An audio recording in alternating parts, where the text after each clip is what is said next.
जायसवाल कभी स्टार्क को बोल देते हैं इट्स कमिंग टू स्लो, तो स्टार्क उसके बाद पूरी इंडियन टीम की लंका लगा देते हैं और अब जाकर श्रीलंका पे भिड़ गए। वो 5 मौके जब खिलाड़ियों से यशस्वी जायसवाल हेड टू हेड भिड़ गए। एक बार बेन स्टोक्स से भी लड़ बैठे थे। जी हाँ, यशस्वी जायसवाल इंडियन टेस्ट टीम का एक मतलब इंपॉर्टेंट पार्ट है और टेस्ट में उनका रिकॉर्ड भी अच्छा है। शायद यही चीज उनके सर पर चढ़ी रहती है, तभी तो याद होगा पर्थ में बोल दिया था स्टार्क से इट्स कमिंग टू स्लो। उस पूरी सीरीज में स्टार्क ने पूरी इंडिया को इतना स्लो कर दिया था कि हम बीजीटी हार गए थे 10 साल बाद और डब्ल्यूटीसी का फाइनल नहीं खेल पाए थे। अब बेन स्टोक्स से एक बार भिड़ गए थे, एक बार तो भैया बैन हो जाते, रहाने ने अंदर भेज दिया था और अंपायर ने कहा कि हम इनके खिलाफ एक्शन लेने वाले थे, वो तो इसलिए हम छोड़ रहे हैं क्योंकि आपने बाहर भेज दिया। अभी हाल ही में श्रीलंका के खिलाफ जब मैच चल रहा था असिता फर्नांडो से भिड़ गए, जिसके लिए 25% मैच फीस और 1 डीमेरिट पॉइंट भी लग गया। हालांकि जायसवाल ने इसका रिप्लाई हर्षा भोगले को भी दे दिया।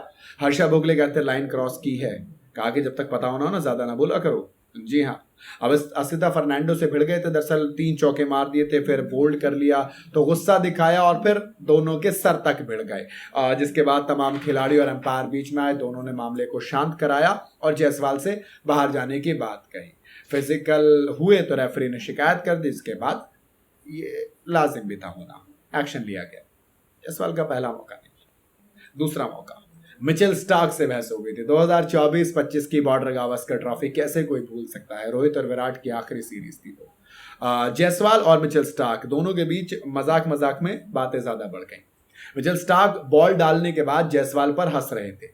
एक बॉल को डिफेंस करने के बाद जायसवाल ने स्टार्क को कहा कि इट्स कमिंग टू स्लो, बोल दिया कि भाई स्टार्क तुम्हारी बॉल बहुत धीमी आ रही है। स्टार्क जैसे गेंदबाज को जायसवाल का चैलेंज एक्सेप्ट किया और दोस्त चर्चा में भी हुआ। उसके बाद जो स्टार्क ने किया वो ज्यादा चर्चा में आया, फिर तो पूरी टीम को खा गया स्टार्क। बेन स्टोक्स से भी भिड़ चुके हैं। जी हाँ, इंग्लैंड दौरे पर यशस्वी जायसवाल की बेन स्टोक्स के साथ भी बहस खूब चर्चा में आई थी। दरअसल दूसरे टेस्ट मैच की पहली पारी में जायसवाल अच्छी बैटिंग कर रहे थे, शानदार लय में थे।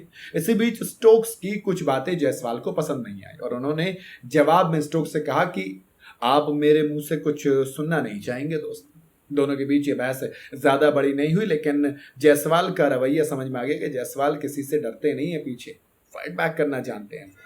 आपके इसके अलावा ऑस्ट्रेलिया के सैम कॉन्स्टास से भी बहस हुई थी 2024-25 की बॉर्डर गावस्कर ट्रॉफी में मेलबर्न टेस्ट के दौरान जब यशस्वी जायसवाल बैटिंग कर रहे थे, तब सिली पॉइंट पर सैम कॉन्स्टास स्लेजिंग कर रहे थे, बर्दाश्त हुई नहीं, तो जवाब में जायसवाल ने सैम को चुप रहकर अपना काम करने के लिए कहा। जब कॉन्स्टांस चुप नहीं हुए तो इंडियन ओपनर ने उनकी तरफ जोरदार शॉट खेला और बाद में जब सैम बल्लेबाजी करना है तब जायसवाल ने उन्हें जमकर ट्रोल किया और मुझे देखकर बड़ा मजा आ रहा था। आखिरी चीज, डोमेस्टिक में जब यशस्वी जायसवाल जरूरत से ज्यादा भिड़ गए थे। साल 2022 की दिलीप ट्रॉफी के दौरान साउथ जोन के एक खिलाड़ी से बहस हो गई थी जायसवाल की। मामले को शांत कराने के लिए अजिंक्य रहाणे जो उस वक्त कैप्टन थे वो बीच में आए, उन्होंने जायसवाल को शांत करने की कोशिश की और जब जायसवाल नहीं माने तो रहाणे ने उन्हें मैदान से बाहर भेज दिया और ये बात इवन अभी भी चर्चा में आई थी। कहा कि अंपायर बैन लगा देते अगर मैं उसे बाहर नहीं भेजता तो। खैर, जायसवाल का रुख आपको कैसा लगता है? क्या जायसवाल का अभी से इतना अग्रेसिव होना उनके फ्यूचर के लिए सही है? कमेंट के अंदर जरूर बताइएगा।